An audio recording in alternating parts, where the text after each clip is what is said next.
विमला अपनी पप्पू जान से कहती है कि आप जो कुछ कर रही हैं ना वो बिल्कुल गलत कर रही हैं। मतलब ये है कि ये सब कुछ करना सिर्फ और सिर्फ आपकी खुशी है, मेरी खुशी इन सब चीजों में शामिल नहीं है। जिस पर वो उसको समझाती है कि तुम्हारा दिमाग खराब हो चुका है। अरे भाई, मैं नहीं चाहती थी कि आयला इस घर में ऐश करे। मैं तो चाहती थी सिर्फ और सिर्फ तुम मेरी बेटी बन के इस घर में आओ और इस घर में ऐश करो। लेकिन जी आयला साफ साफ विमला को कह देती है कि देखो, तुम कभी भी सुकून ऐसे नहीं दे सकोगी। तुम्हें अपने हक के लिए आवाज उठानी होगी और उनसे खुद बात करनी होगी, क्योंकि ऐसे तुम्हारी जिंदगी में जो शिकस्त आएगी तुम सोच नहीं सकती। और वैसे भी शामी जैसे इंसान के साथ रहना कोई अच्छा काम थोड़ा है। वो इंसान किसी वक्त किसी को भी धोखा दे सकता है, इसलिए उस पर बिल्कुल भी यकीन मत करना। वो उसको समझाने की कोशिश कर रही है और वो कहती है ओन को कि ओन, तुम्हें इस बात को समझना होगा। विमला वाकई में तुमसे बहुत प्यार करती है और किसी की मोहब्बत को इस तरीके से ठुकरा देना, ये कहाँ की ये हकीकत है। आगे से आप देखेंगे कि वो उसको कहता है कि तुम नहीं समझती हो, मैं किसी भी तरह से उस लड़की को पसंद नहीं करता, मेरे दिल में उसके लिए ऐसा कुछ भी नहीं है। आखिर कैसे मैं ये सब कुछ करूं, मुझे तो कुछ समझ नहीं आ रही है।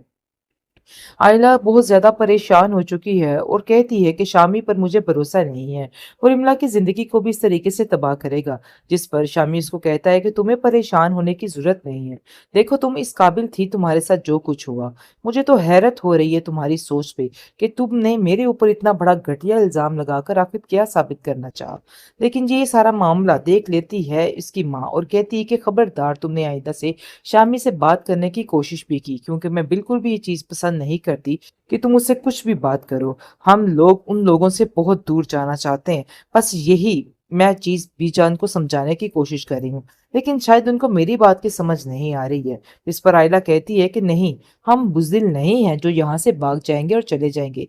हम इन लोगों का मुकाबला यहाँ पे रह के भी कर सकते हैं। आपको भी ये बात समझनी होगी। रही है और कहती है कि मैं खुद इतनी बेबस हो चुकी हूँ कि मेरी समझ से हर चीज बाहर हो गई है। इन सब चीजों को समझना मेरे लिए बहुत ज्यादा मुश्किल है। मैं अब इन चीजों के साथ क्या करूं? उसको आगे से रोमैसा कहती है कि मैं खुद बात करती हूँ बीजान से और उनको कहती हूँ कि आखिर ये शादियाने हमारी जिंदगी को अवजार कर रहे हैं और हमें कितनी तकलीफ हो रही है। ये ढोल बाजे हर चीज से हमारा दिल बैठा जा रहा है। जिस पर आप देखेंगे कि आइला अपनी माँ से कहती है कि मुझे इन सब चीज़ों से कोई फ़र्क नहीं पड़ता, तो आपको इन सब चीज़ों से क्यों फ़र्क पड़ रहा है? आप छोड़ दें, इन लोगों को खुशियाँ मनाने दें। लेकिन ये बात याद रखें शामी कि इन लोगों को खुशियाँ कभी रास नहीं आने वाली हैं। इनके दिल में ये बातें इस तरह बैठ जाएँगी और रच बस जाएँगी कि सब खत्म हो जाएगा।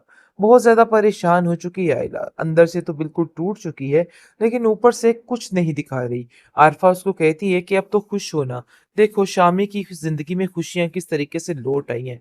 हर तरफ शादियाने बज रहे हैं और हर तरफ यानी कि शोर गुल। और तुम्हारे साथ जब का उसका रिश्ता जुड़ा था ना, यकीन मानो हमारे दिल में तो ऐसे सिर्फ परेशानियां ही परेशानियां शामिल हो गई थी। लेकिन आज पता चला कि असल खुशी होती क्या है और कैसे खुश रहा जाता है। काश तुम भी इन चीजों को पहले समझ जाती और सब कुछ ठीक हो जाता। लेकिन तुम कभी भी सुधर नहीं सकती हो। अभी भी तुम ओन के साथ जो हरकतें करने फिर रही हो ना, इन सब चीज़ों का मुझे बड़े अच्छे तरीके से पता है। तुम बिल्कुल भी परेशान ना हो। अब तुम्हारा रिश्ता कहीं भी नहीं होने वाला और तुम इधर ही बैठी रहने वाली हो। आगे से रुमैसा अरफा को कहती है कि तुम्हें शर्म नहीं आ रही ये बात करते हुए? शायद तुम्हें खुदा ने बेटी नहीं दी तो इसलिए तुम्हें इन सब चीज़ों का अंदाज़ा भी नहीं कि बेटी की नसीबों से क्या डरा जाता है और क्या किया जाता है। बेहतर यही है कि तुम अपने बेटे के नसीबों से डरो। अब देखना तुम्हारे साथ किस किस्म का मकाफाती अमल शुरू हो जाता और सब कुछ देखना कितनी जल्दी ख़त्म हो जाएगा। ये बात अपने ज़हन में बिठा के रख लो। आरफा ने ठेका उठा रखा है कि वो शम्सा की खुशियों को खत्म करके रहेगी। जिस जिस चीज में शम्सा को तकलीफ होती है वो चीज देख के वो काफी ज्यादा खुश हो जाती है। और आप देखेंगे कि किस तरीके से जियत पहुंचाने की कोशिश कर रही है और वो चाहती है कि बस आयला की जिंदगी ऐसे तबाही की तरफ आ जाए कि सब कुछ खत्म हो जाए। लेकिन रिमला इस बात को बड़े अच्छे तरीके से समझ रही है कि उसकी फूफो जान क्या करना चाहती है। वो बार बार आयला को आके तसल्ली देती है और कहती है कि आयला, तुम्हें परेशान होने की कोई ज़रूरत नहीं है। ये कभी मत सोचना कि मैं तुम्हारे खिलाफ हूँ, मैं ऐसा कुछ भी नहीं करना चाहती। ये सब कुछ मेरी मर्ज़ी के खिलाफ हो रहा है। आयला उसको समझाने की कोशिश करती है और कहती है कि मुझे इन बातों से कोई फ़र्क नहीं पड़ता है। तुम चाहे जो मर्ज़ी करो और जोन-सी मर्ज़ी आप लोग खुशियाँ मनाएँ।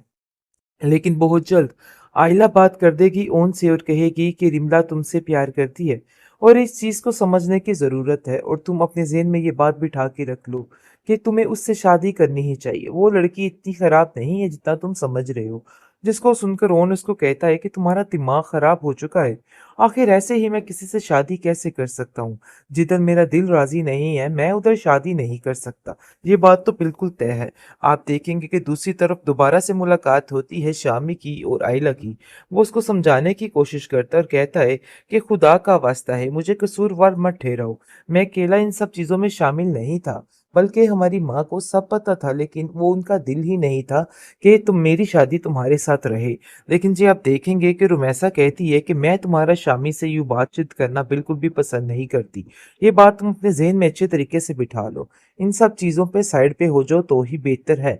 लेकिन जी ज़ोया अपनी माँ को समझाती है कि उसके दिल में वैसा कुछ भी नहीं है। आप बिल्कुल बेफ़िक्र हो जाएँ। आपको आइला पे यकीन करना होगा। आइला आपको धोखा नहीं देगी। लेकिन जी आइला इतनी परेशान है कि वो खुद नहीं समझ पा रही कि वो क्या कर रही है, और कहती है कि मैं खुद इतनी बेबस हो चुकी हूँ कि मेरी समझ से हर चीज़ बाहर हो गई है। इन सब चीज़ों को समझना मेरे लिए बहुत ज़्यादा मुश्किल है। मैं अब इन चीज़ों के साथ क्या करूँ? उसको आगे से रोमैसा कहती है कि मैं खुद बात करती हूँ बीजान से, और उनको कहती हूँ कि आखिर ये शादियाने हमारी ज़िंदगी को अवजार कर रहे हैं और हमें कितनी तकलीफ हो रही है। ये ढोल बाजे हर चीज़ से हमारा दिल बैठा जा रहा है। जिस पर आप देखेंगे कि आइला अपनी माँ से कहती है कि मुझे इन सब चीज़ों से कोई फ़र्क नहीं पड़ता, तो आपको इन सब चीज़ों से क्यों फ़र्क पड़ रहा है? आप छोड़ दें, इन लोगों को खुशियाँ मनाने दें। लेकिन ये बात याद रखें शामी कि इन लोगों को खुशियाँ कभी रास नहीं आने वाली हैं। इनके दिल में ये बातें इस तरह बैठ जाएँगी और रच बस जाएँगी कि सब खत्म हो जाएगा। बहुत ज़्यादा परेशान हो चुकी है आइला, अंदर से तो बिल्कुल टूट चुकी है, लेकिन ऊपर से कुछ नहीं दिखा रही। आरफ़ा उसको कहती है कि अब तो खुश हो ना, देखो शामी की ज़िंदगी में खुशियाँ किस तरीके से लौट आई हैं। हर तरफ शादियाने बज रहे हैं और हर तरफ तन यानी कि शोर-ओ-गुल।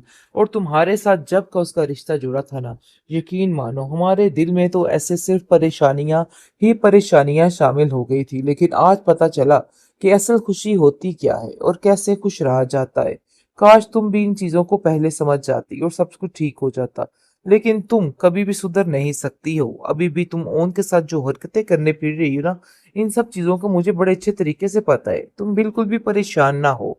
अब तुम्हारा रिश्ता कहीं भी नहीं होने वाला और तुम इधर ही बैठी रहने वाली हो।